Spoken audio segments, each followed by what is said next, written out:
Assalamualaikum warahmatullahi wabarakatuh. Nama saya Hafiz Duyanto dari kelas 17 2A05 BSI Kaliabang. Di sini saya ingin mempresentasikan infrastruktur.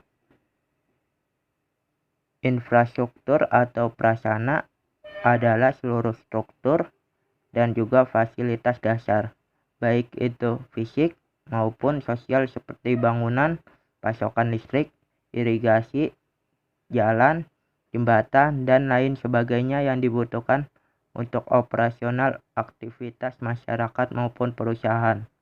Infrastruktur memegang peranan penting sebagai salah satu roda penggerak pembangunan dan pertumbuhan ekonomi. Keberadaan infrastruktur yang memadai sangat diperlukan dan menjadi bagian yang sangat penting dalam sistem pelayanan masyarakat. Menurut Sadono 2011, infrastruktur merupakan komponen utama dalam mengembangkan kegiatan ekonomi dan meningkatkan efisiensi kegiatan ekonomi suatu negara. Infrastruktur meningkatkan efisiensi kegiatan ekonomi berupa jalan raya, pelabuhan, lapangan terbang, kawasan industri, alat-alat perhubungan seperti telepon dan alat pengangkutan, dan fasilitas penyediaan air dan listrik. Infrastruktur dalam suatu negara mempunyai peranan penting dalam mempengaruhi efisiensi dan biaya produksi perusahaan-perusahaan. Infrastruktur yang baik akan mengurangi biaya tetap dan biaya berubah perusahaan-perusahaan. Oleh karena itu, 1. Perkembangan infrastruktur menghemat biaya mendirikan pabrik-pabrik. Lokasi industri yang disediakan pemerintah membuat perusahaan mendapatkan tempat operasinya dengan harga yang lebih murah, dan membangun pabrik dapat dilaksanakan lebih efisien. Penggunaan fasilitas listrik dan air dalam lokasi industri ini juga dapat mengurangi biaya. 2. Infrastruktur yang lebih baik meningkatkan efisiensi operasi perusahaan.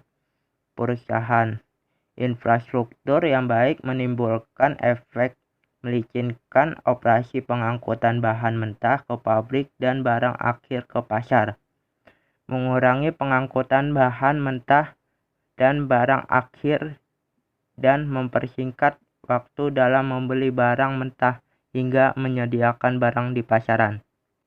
Keberadaan infrastruktur sangat penting dalam mendukung pembangunan ekonomi dan sosial, karena infrastruktur yang baik dapat meningkatkan efektivitas dan efisiensi baik bagi dunia usaha maupun bagi sosial kemasyarakatan. Infrastruktur yang memadai menyebabkan biaya produksi, transportasi, komunikasi, dan logistik semakin murah, jumlah produksi meningkat, laba usaha meningkat, sehingga dapat meningkatkan pendapatan masyarakat. Ketersediaan infrastruktur juga akan mempercepat pemerataan pembangunan melalui pembangunan infrastruktur yang disesuaikan dengan kebutuhan masing-masing dan antar wilayah, sehingga mendorong investasi baru, lapangan pekerjaan baru, dan meningkatkan pendapatan dan kesejahteraan masyarakat. Suroso 2015. Perkembangan teknologi digital mendorong adopsi internet yang kian masif di Indonesia. Hal ini memerlukan dukungan infrastruktur yang merata. Tren digital terus meningkat di Indonesia. Adaptasi internet di tanah air mengalami pertumbuhan pesat dalam 2 tahun terakhir. Data yang dihimpun Hotsuite bersama We Are Social menunjukkan ada 202,6 juta jiwa orang Indonesia yang menjadi pengguna internet aktif pada tahun 2021. Angka ini setara dengan 74% total populasi dan meningkatkan sekitar 35% dibanding tahun 2019. Penetrasi internet tidak bisa dilepaskan dari adopsi internet seluler. Pengguna aktif internet seluler mencapai 195,3 juta jiwa atau sekitar 71% populasi. Pilar infrastruktur menjadi salah satu yang terus menunjukkan tren meningkat. Tidak hanya itu, pemerataan infrastruktur digital di daerah juga semakin baik dari tahun ke tahun. Selama 3 tahun pemerintahan Joko Widodo dan Yusuf Kala, pembangunan infrastruktur memang menjadi prioritas. Bahkan dapat dikatakan istilah infrastruktur sendiri telah melekat pada citra diri pemerintah saat ini. Dalam berbagai kesempatan, Presiden menyampaikan betapa pentingnya infrastruktur bagi kemajuan suatu bangsa. Tanpa infrastruktur, jangan mimpi negara ini bisa bersaing, ungkap Presiden berulang-ulang di berbagai kesempatan. Dalam berbagai literatur ekonomi pembangun, infrastruktur merupakan pondasi dasar dalam pertumbuhan ekonomi. Dengan adanya infrastruktur seperti jalan, pelabuhan, bandar udara, dan kereta api, maka akan mampu meningkatkan konektivitas dan menurunkan biaya logistik sehingga produk-produk lokal bisa bersaing dengan produk impor. Apalagi pembangunan infrastruktur di bidang energi, listrik, telekomunikasi, bendungan, dan irigasi diharapkan dapat meningkatkan kemandirian bangsa ini. Berdasarkan pengalaman fasilitasi dan pendampingan pembangunan infrastruktur yang dilakukan Komite Percepat Penyediaan Infrastruktur Prioritas KPPIP, terutama yang masuk dalam PSN dan proyek prioritas, terdapat 3 isu besar yang menjadi tantangan dalam percepatan pembangunan infrastruktur Indonesia. Yang pertama, persoalan pembebasan lahan. Isu pembebasan lahan hingga kini masih menjadi faktor penghambat terbesar dalam pembangunan infrastruktur, menyumbang sebesar 30% dari seluruh masalah pembangunan infrastruktur. Persoalan pembebasan lahan banyak ditemukan di berbagai proyek infrastruktur di Indonesia. Pembebasan lahan merupakan langkah mendasar dalam pembangunan. Jika masalah pembebasan lahan belum selesai, maka tahap pembangunan berikutnya tidak dapat berjalan.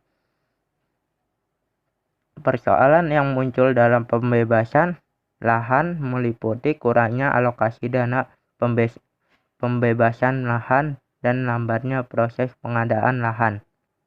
2.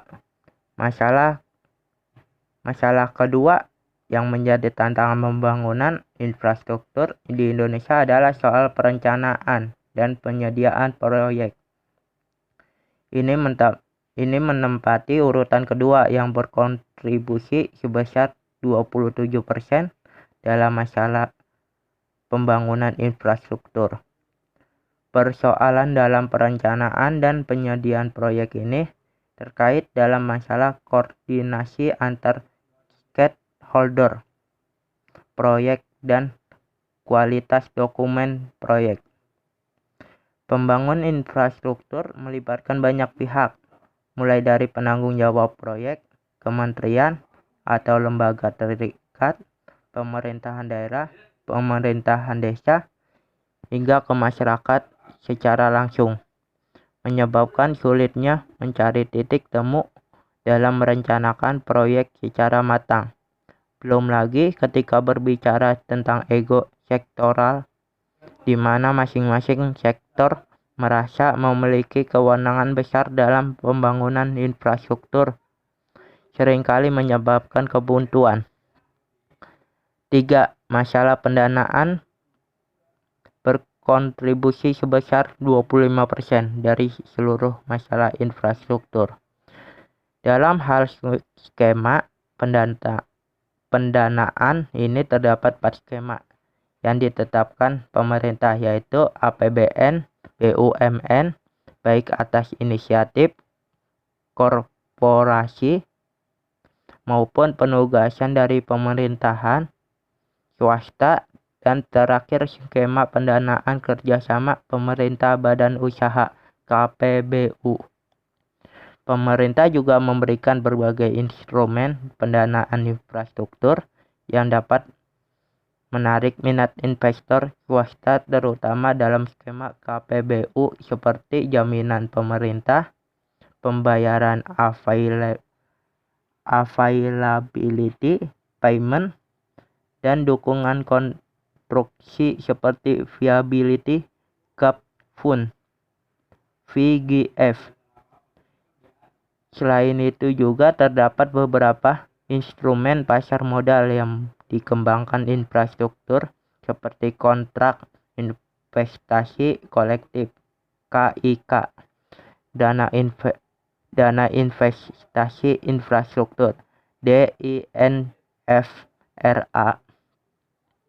Pemerintah juga sedang menyiapkan skema baru berbentuk LCS (Limited Concession Scheme), yaitu pembiayaan proyek melalui sumber dana swasta atas pemberian konsesi dari suatu aset infrastruktur milik pemerintah atau BUMN yang sudah beroperasi kepada pihak swasta terkait untuk dioperasikan atau dikelola. Tujuannya agar pembangunan infrastruktur yang sudah jalan dapat dikembangkan lagi asetnya oleh swasta dan uangnya bisa digunakan untuk infrastruktur yang lain. Dalam upaya memperbaiki iklim investasi di Indonesia, aspek yang memerlukan prioritas adalah penyediaan infrastruktur, baik berupa pembangunan jalan, pelabuhan bandar, udara, pembangkit listrik, sarana telekomunikasi, air minum, dan lain-lain. Di satu sisi, ketersediaan infrastruktur tersebut sangat vital, namun pada sisi lain pemerintah sangat memiliki keterbatasan anggaran untuk pemenuhannya.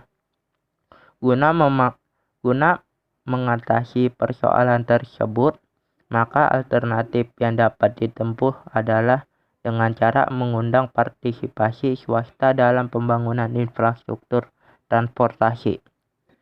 Transportasi secara umum berfungsi sebagai katalisator dalam mendukung pertumbuhan ekonomi, pengembangan wilayah, dan pemersatu wilayah Negara Kesatuan Republik Indonesia. Infrastruktur transportasi mencakup transportasi jalan, perkeretaapian, angkutan sungai, danau, dan penyeberangan, transportasi laut dan udara. Pada umumnya infrastruktur transportasi mengemban fungsi pelayanan publik dan misi pembangunan nasional. Rencana Pembangunan Jangka Menengah (RPJM) dalam rangka upaya menarik partisipasi swasta dalam investasi pembangunan infrastruktur transportasi, maka pertama-tama perlu dipahami sasaran pembangunan transportasi dalam 5 tahun 2004 sampai 2009, yaitu 1. Meningkatkan jumlah dan kualitas pelayanan transportasi, terutama keselamatan transportasi nasional. 2. Meningkatnya kualitas pelayanan transportasi yang berkesinambungan dan ramah lingkungan serta sesuai dengan standar pelayanan yang dipersyaratkan. 3. Meningkatkan mobilitas dan distribusi nasional. Untuk mencapai sasaran yang telah ditetapkan, maka dalam rangka investasi pembangunan infrastruktur transportasi perlu diperhatikan kebijakan umum pembangunan transportasi yang meliputi 1. Kebijakan pembangunan sarana dan prasarana transportasi. 2. Kebijakan untuk meningkatkan keselamatan transportasi nasional secara terpadu. 3. Kebijakan untuk meningkatkan mobilitas dan distribusi nasional. Rencana Pembangunan Jangka Panjang (RPJP). Dalam RPJP 2005 sampai 2025, pembangunan transportasi diarahkan untuk mendukung kegiatan ekonomi, sosial, budaya, serta lingkungan dan dikembangkan melalui pendekatan pengembangan wilayah agar tercapai keseimbangan dan pemerataan pembangunan antar daerah, membentuk dan memperkukuh kesatuan nasional untuk memantapkan pertahanan dan keamanan nasional, serta membentuk struktur ruang dalam rangka mewujudkan sasaran pembangunan nasional. Untuk itu, pembangunan transportasi dilaksanakan dengan mengembangkan jaringan pelayanan secara antar moda dan intermoda, menyelaraskan peraturan perundang-undangan yang terkait dengan penyelenggaraan transportasi yang memberikan kepastian hukum dan iklim usaha yang kondusif, mendorong seluruh pemangku kepentingan untuk berpartisipasi dalam penyediaan pelayanan, meningkatkan iklim kompetisi secara sehat agar dapat meningkatkan efisiensi dan memberikan alternatif bagi pengguna jasa dengan mempertahankan keberpihakan pemerintah sebagai regulator terhadap pelayanan umum yang terjangkau, murah, aman, dan nyaman. Riset terbaru Lembaga Penyelidik Ekonomi dan Masyarakat Fakultas Ekonomi dan Bisnis Universitas Indonesia LPEM FEB UI menunjukkan setidaknya terdapat 4 tantangan utama yang dihadapi Indonesia untuk membangun infrastruktur yang resilient. Tantangan tersebut yaitu tantangan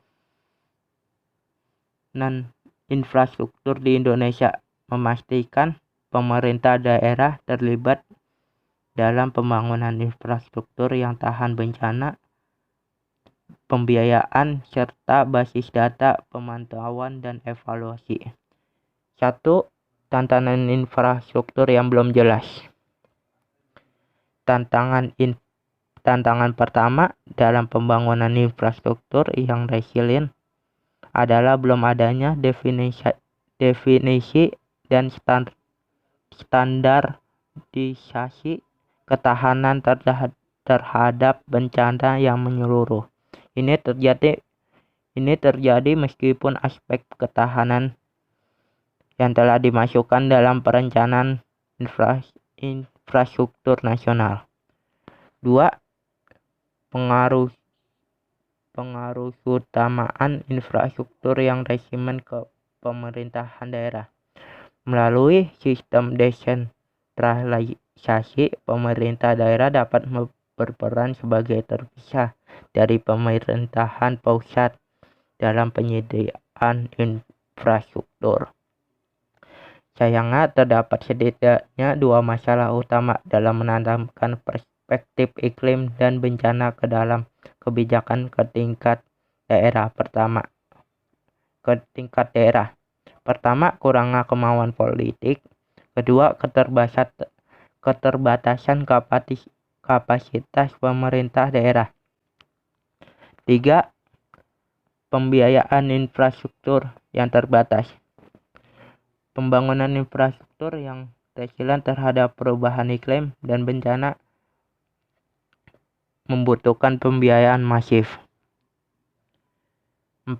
Basis data, pemantauan, dan evaluasi yang terbatas. Pemantauan dan evaluasi sangat penting untuk memastikan bahwa rencana ketahanan iklim dilaksanakan dengan baik. Sejauh ini, perencanaan, pemantauan, dan evaluasi RAN-API dilakukan oleh pemerintah daerah dan kementerian terkait yang kemudian dilaporkan ke Bappenas. Sedangkan kegiatan pemantauan dan evaluasi rencana aksi nasional mitigasi dan adaptasi perubahan iklim RAN-MAPI dilakukan oleh tim di Kementerian Pekerjaan Umum dan Perumahan Rakyat.